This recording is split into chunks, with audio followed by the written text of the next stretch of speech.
Good morning, good morning, good morning. Mike Harris again. And this is the day the Lord has made. We're just going to rejoice and we're going to be glad in it. And we just thank Him for another opportunity at this experience that you and I call life. And I tell you, every day gets sweeter than the day before. I'm a living witness to that. But you know what? I want to talk with you this morning about something that I've done over the years. And it was a idea that um, a very important person to me. Uh, he implanted him in my mind, and I've sort of modeled myself after it. And it has really helped me over the years, and it's helped a lot of other people too. But the main thing is it keeps my mind in the right place of where it should be. And basically, what it was he asked me years ago. He said, "Mike, look, you need to decide if you're going to be a person who is a builder or one who tears down? Are you going to be a builder in a community, or are you going to be a disruption?" And I said, "Well, explain to me what you mean."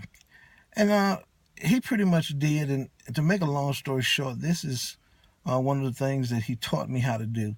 And over the years, it's been not only a blessing to me, but it's been a blessing to many other people. Um, Talking about building a community, talking about supporting one another, and all this kind of stuff. Are you a community builder, or do you take away? And all of these things really originate by choice. And, you may not feel that you could be, um, that you might be able to have the ability or the power to change things in a community, or be a positive impact on a community. But look, this is what I do. Over the years, wherever I have been working, I do rental management, and when my health was better, we did a lot of constructions. But what happened was, and what he taught me was, wherever I'm working at that time, if there is a community store, or if there's someone who in that community owns a business or something, let's support them, because it's that community. Doesn't matter whether we lived in that spot or not. But if I'm working in that spot, that means I am taking money out of that community through one of their members. So I need to decide to try to help put money back in that community, because when you do that, you become a community builder.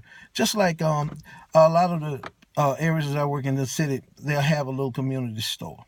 Yes, I know maybe I could find a product a little bit cheaper somewhere else. Yes, I know maybe it's not um, it may not be the group of people owning the store that I would like to for them to be. You know how we are, but it didn't ever change my process. I didn't care who owned it. I didn't care if I was in that community. That is where I was going to spend my money, because that is what's going to help empower that store to have a positive effect in that community.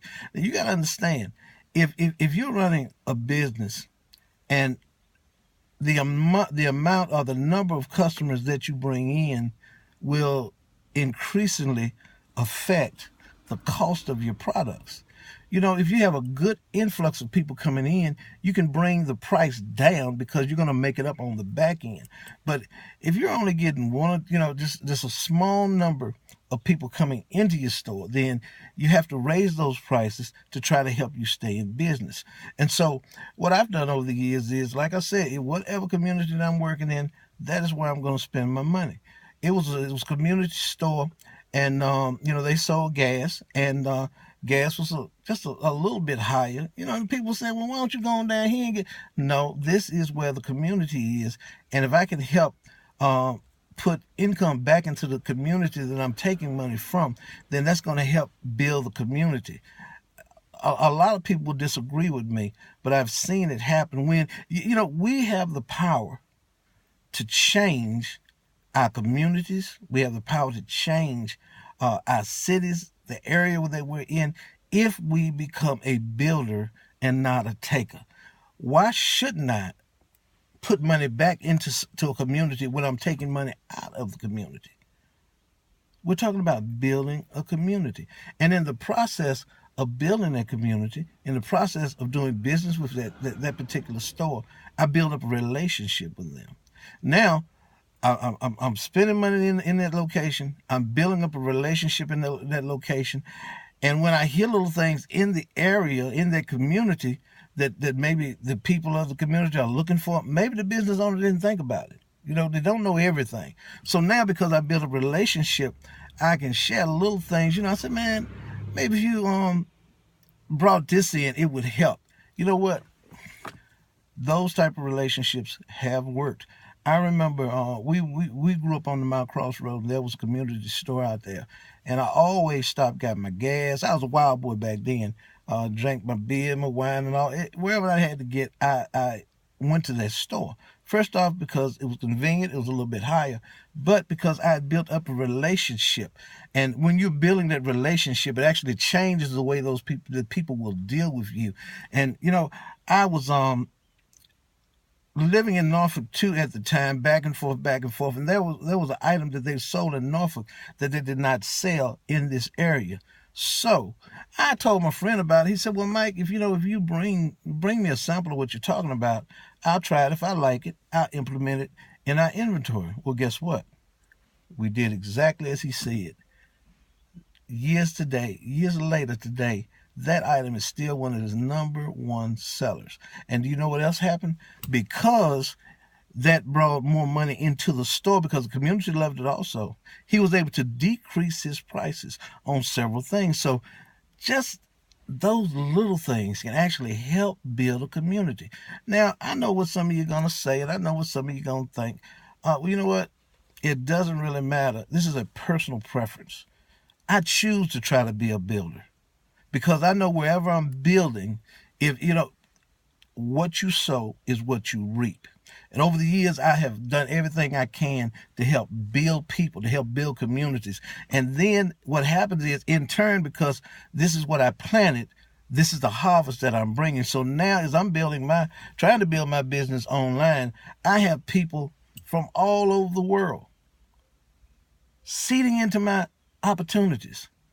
Why? Because they understand the processes that I was trying to do. We built a relationship to them. So to them, it is, I have people that shop all the way on the other side of the world. They come to me for one thing: to help build, because I tried to help them build. Now, I know, it's a hard thing to grasp a hold to. But when we stop being takers all the time and focus on how to build, these are the little things that we're going to do. So, over the next few weeks, I'm going to be sharing a few things about this building and taking. And I guarantee you, if you just listen to them, you'll be amazed at the impact they can have. At one time I had to depend. I hope to depend on the people in this area. When you give, you hope it will come back and help you. But you know what? I don't get a lot of help from the area per se, as far as my business, but because of the processes, I don't have to, because I have enough people coming from all the way around the world to do business with me, because I learned to be a business builder. What you plant is what you reap. If you give, it will be given unto you. So just wanted to share that. And like I said, we're going to be talking about this for the next few days. I hope the concept, you will see the concept, and by seeing it, it may help you. God bless, and talk to you soon.